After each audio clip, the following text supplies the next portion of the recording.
Sorry, y'all. I'm eating dinner pretty much, so that's why I had to chew so I'll start talking and everything. But hello, everyone. My name is La Precious, and welcome to my channel. Let's talk with La Precious. So today I'm going to talk to you all about Match.com and how Match.com is supposed to be a legit dating site. That thing is like F boy syndrome. I don't see how Match.com, which is one of the most top or most used dating sites, has men on there that will only like your page, like your picture, view your page, but won't talk as soon as you message them. I mean, I have been on dating apps. I've been on dating sites, but I never wanted to pay for them because I'm like, this is just stupid paying to talk to somebody when you can do that for free.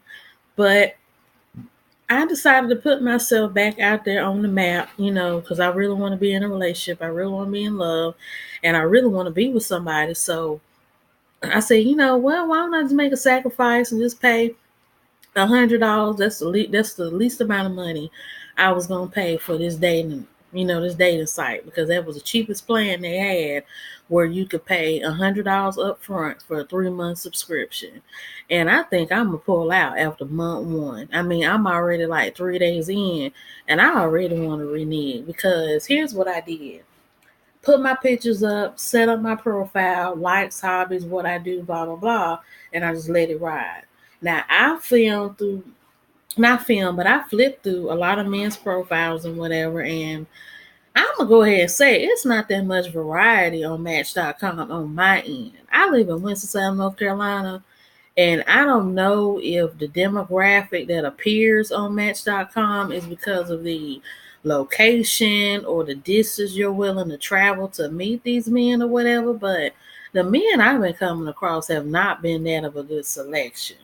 And the thing that I hate that a lot of these dating sites do, they kind of level you out with the people that are at your level. And I hate to say it, but if you have a customer service job, fast food job, retail job, they pair you up with some bottom of the barrel dudes. And to me, it's insulting.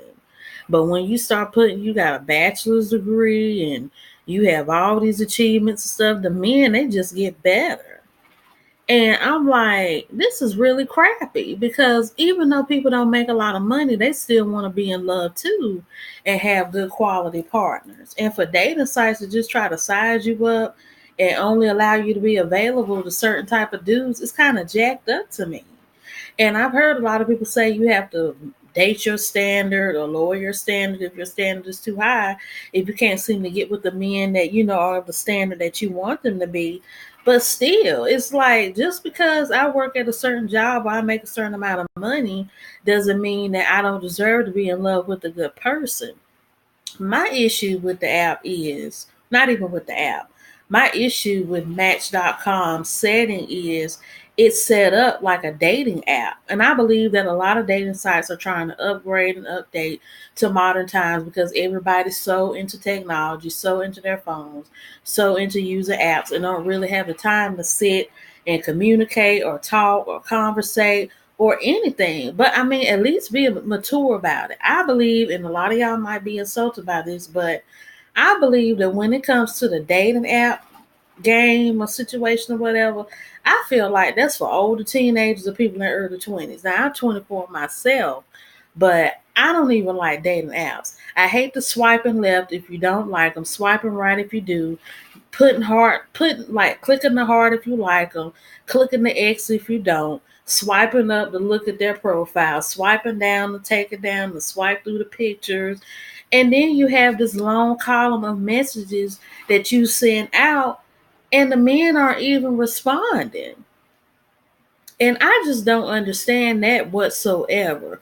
Why would you be on a dating site, and why would you show interest in someone, as in liking their picture or liking their page? But as soon as that person that you like starts messaging you, You're not even giving them a hello. You're not even saying I'm good when they ask how are you. You're not even continuing the conversation or anything. And I'm like, how in the world do men expect to date and to find that special someone or their future wife or future love partner, whatever, if they're not even going to conversate to try to get to know the person that can become that potential life partner or wife or love interest or whatever. And I honestly think that a lot of men, their standards are too high, because I hate how in the dating world there's so much pressure on women to look a certain way, think a certain way, behave a certain way, feel a certain way. But you have a lot of men who just have all these high standards that they themselves can't even meet, and they're getting shot down and ignored and clicked over and swiped over by a lot of the men, by a lot of the women that they're aiming after. Because I'm sick of it being preached to women that we have to lower our standards just to have someone or just to date. I believe that the men need to be told that they need to lower their standards, because you have a lot of good women, me for example, that get overlooked because we're either not dark skinned, we're not the sexy chocolate model that has the big boobs or the butt and the hips and the waist, or we're not this mixed melodic dream with the long wavy hair and the light skin and the popping eyebrows and the big butt and the lips, or we're not white, we're not Hispanic, or we're not Asian or racially ambiguous or whatever. And I'm like, then you wonder why a lot of men have a lot of relationship woes. And I personally think it's because of them high standards. Because I'm like, how can you expect for a woman to be what you want in a woman, and you're not even accepting the woman for who she is, and you're not even giving her a chance to get to show you who she is, where you could have a valid choice to either pick her or not. It's like, I don't understand why people want to act so deaf, dumb, and stupid when it comes to dating. Say hello. Say I'm good. Say I'm interested. Say I'm not interested. Say yeah, I want to go out with you. Say yeah, I like you. Say yeah. Say no, I don't like you. No, I don't want to talk to you. Yes, I want to talk to you. Give me time. I was busy. I'm doing something. Like, we're adults.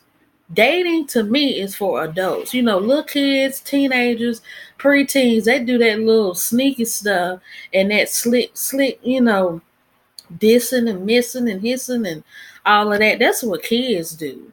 Grown people are supposed to state what they want, state who they are, state who they want, state what they don't want, state who they don't want, and keep it moving. And I just don't understand why it's so hard for grown men. And it's not even the men that stay in the hood or stay in like trailer parks and stuff. I'm talking about men that got 9 to 5 jobs. They got cars. They got their own place to stay. Acting stupid. And it's like, I just don't get why you can't talk to a woman, why you can't get down on a woman's level and conversate and communicate and quit playing this silly stuff. Like, I just really don't get it. And I've had a lot of people tell me, you have to wait and let love find you. You have to wait and let love come to you. You have to wait, wait, wait. And I'm going to be honest, I'm sick of waiting. I don't understand the purpose of waiting. I know who I am within myself. I know who I am within my mind. I know what I want in my heart. And I know where I'm going in life. So I don't think I need to wait another minute or another second for a man to miraculously find me when I found myself. Some people, and I'm not talking about me, but it's just a lot of the things I've heard about relationships that have been preached to me over the years. It sounds silly. I've been told that you have to follow your dreams, follow your goals, then you'll find your man. You got some people that accomplish 10 goals within 10 years. Then once them 10 years and 10 goals are up, they make up some more goals to accomplish. So it's like, if life is everlasting and continuous and people are always coming up with stuff to do, then when are they ever going to be finished to really find somebody? And then you have people who say, well, you have to be at the right place at the right time. When is that? And I mean, you got people who are like, prime example, be at the grocery store. You've been liking this person forever. They ain't doing nothing. You ain't doing nothing. Talk. Or you see them sitting down at the bookstore or you see them shopping in Walmart, or you see them shopping at the mall, or you see them at work finally, which is the most opportune time for you to talk to them when they're sitting in their cubicle by themselves. I don't understand how people nowadays are just so shy and just so scared and just so, oh, I don't want to do this and do that. But as soon as somebody piss you off, tick your nerve, or cut you off in the highway, you want to get all big and bad and bossed up. And we live in a day and age where everybody want to be bossed up and give so much respect and talk so much junk. But when it comes to giving other people respect and when it comes to bossing up when it's time to, don't nobody want to do it. And I hate to touch on the Aisha Curry thing because I really didn't want to, but I feel like this kind of ties into it. But Aisha Curry, she made a valid point where she wants to have male groupies just like her husband does because it'll make her feel wanted and desired. Me as a woman myself, I want to feel wanted and desired. And actually have a serious want and desire from a man and not just some old light touch, a light flirt, a light hello, a light this and that. Actually be strong with it. Like we as women, we like that. And I don't know if men think that a lot of us are so independent or whatever. And I can't stand that logic either. A lot of people say, oh, well, you're strong and you're this and you're that. But just because I'm strong and just because I know who I am and what I am, that doesn't mean that I don't want somebody. Like the way I see a man in my relationship and in my world, I'm going to respect you, you're going to respect me. Now, as far as a man bearing over me and telling me what to do, I don't need that. I don't need a daddy, never had one. So I don't need that. I don't need another parent. I don't need a boss. I got two of those. And I don't need nobody telling me what to do. I don't need nobody telling me what to say. I don't need nobody telling me how to feel. And I don't certainly don't want somebody indoctrinating me into their system and their way of thinking, their way of talking, just so that we can be a couple. And I've never understood that about a lot of folks, where in order for you to be cool with them, you got to talk like them, think like them, laugh when they laugh, snicker when they snicker, quit talking to somebody when they quit talking to somebody. And it's just silly. It's like, I want a man who is content within himself, can stand on his own, and can be on his own, and he don't need a clone in order to do that. And I just feel like a lot of men, they're looking for somebody to be their clone or to be their second person. And to me, it's disgusting. Because I'm like, if you claim to be who you are, to be this and be that on your own. I don't even like it when parents try to train their kids to be like miniature versions of them, where they gotta laugh like them, giggle like them, crack jokes like them and stuff. And I'm like, I feel like if you don't birth this child in the world or you want them to have everything, at least let them have their own life with their own personality and their own desirabilities and stuff. And that's the kind of husband that I want for myself. Like, I want a husband who's going to let me be me and I'll let him be him, but he'll still love me in spite of that. And I just don't understand why a lot of men just can't do that. Like, why do you have to have so much control? Why do you have to be mean? Why do you have to sneak up on me, prey on me, or even approach me when I least expect it, when I'm doing something, when I'm not, not doing anything? And why do you have to feel the need to just be so overbearing and so over me and whatnot? A lot of men don't understand. Women don't like that. And unfortunately, a lot of us have been trained to let men behave like that. But I personally think it's venomous. Because I believe due to that mindset in Christianity, I hate to say it, and other religions too, like Islam, and I've never heard of Hinduism or Buddhism teaching their men to be overbearing to women, but mainly in some religions like Islam and Christianity, they teach the men to be overbearing.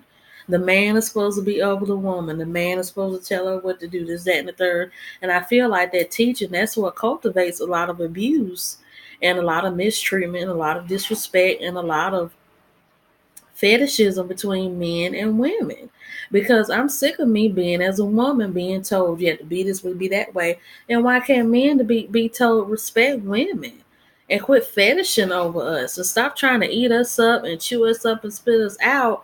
Or better yet, when you in one of your little fling dreams or one of your little spells or discoveries, or you trying to find yourself, quit picking certain women to sleep with, and then you dogging them out, messing them up, then going after what you want, and then you leaving them to mess up other men that ain't even done nothing to them. I know this video wasn't really supposed to be that long, but I felt like this just really needed to be said, because I feel like men need to be held of all races, not just blacks, not just Hispanics and whites, but men of all races, because I've seen it with all of them.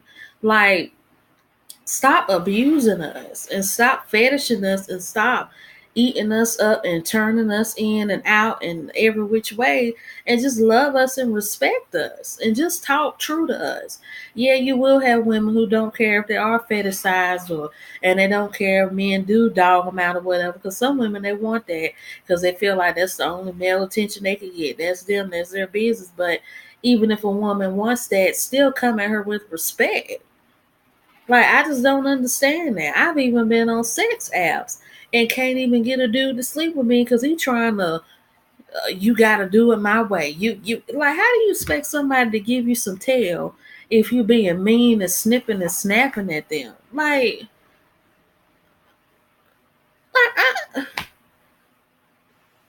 that doesn't make any sense to me at all. So the only thing I can say, y'all, is that Match.com has been a unmatched for me, because I'm sick of men liking my pictures, liking my page. I'm saying hello, hey, how are you, this, that, and the third, and ain't nothing happening. Nothing. Ain't nothing happening. And so when it comes to this whole relationship thing, I don't know if I should continue to pray about it, or try to see if I can entice a man to be into me or what. Because it's getting to a point where I'm just thinking some interesting ways to try to get a man, because this being nice and sweet and being patient and waiting and whatever, it's not working for me. And I'm tired of doing stuff that ain't working, that ain't turning out in my favor, and it's just not not what the tea is. So I hope you all like this video. Leave your own comments and questions and thoughts about Match.com and other dating sites in the comments section. Have a good day.